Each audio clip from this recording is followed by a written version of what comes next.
شكوني هذه؟ أميرة بوراوي. أميرة البوراوي.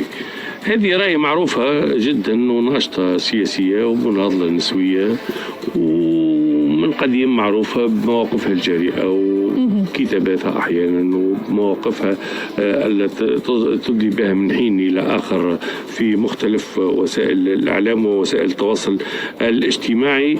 وهي دخلت لتونس، يبدو أنه ما تعيبه السلطات الجزائرية على فرنسا أنه يتردد أن وقع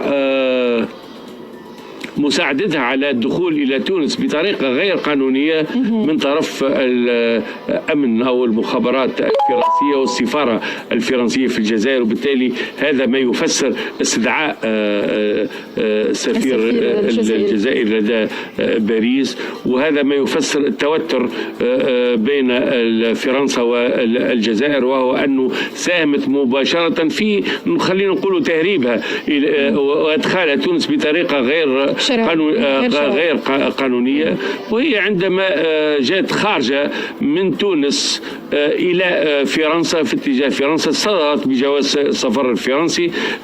ما لقاوش الجنسية الفرنسية، هي عندها جنسية مزدوجة، هي ما لقاوش طابع الدخول. يعني سئلت كيف دخلت إلى تونس وتم إيقافها وإحالتها على المحكمة اللي أطلقت سراحها بعد 3 أيام تقريبا. كيفاش نسيبوا حد معناتها هو دخل التراب التونسي بطريقه غير قانونيه. اطلقت صراحه وارجعت لها الجواز السفر الدبلوماسي. يبدو انه عندما خرجت من المحكمه وقع ايقافها من جديد من طرف الامن بقصد الترحيل، وهنا حسب ما علمنا انه تدخلت بقوه الدبلوماسيه الفرنسيه لدى السلطات التونسيه، واثمر هذا التدخل عن ترحيل أميرة البوراوي إلى فرنسا. وهذا ما عجبش، يبدو ما عجبش السلطات الجزائرية. يعني هذا في عملية الترحيل في حد ذاتها. وإحنا معروف أنه هذه الأمور تحاك دائما بشكل من اشكال الدبلوماسيه غير علنيه، تسمى الدبلوماسيه الخلفيه، يعني تتفاجأ بنتائجها فقط. يعني في الدبلوماسيه الخلفيه تحركت فرنسا بقوه كما تحركت الجزائر، لكن كفة فرنسا غلبت في هذه المره، وتم ترحيل أميرة بوراوي إلى فرنسا. الشيء اللي ممكن أثار قلق، خلينا نقول قلق جزائري، كان من نتيجته المباشرة. يبدو هكا كان من نتيجة المباشرة إقالة الوزير، لأن كل الاتصالات الدبلوماسية تمت عن طريق وزير الخارجية ووزارة الخارجية، وبالتالي ما هو لابد من ضحية.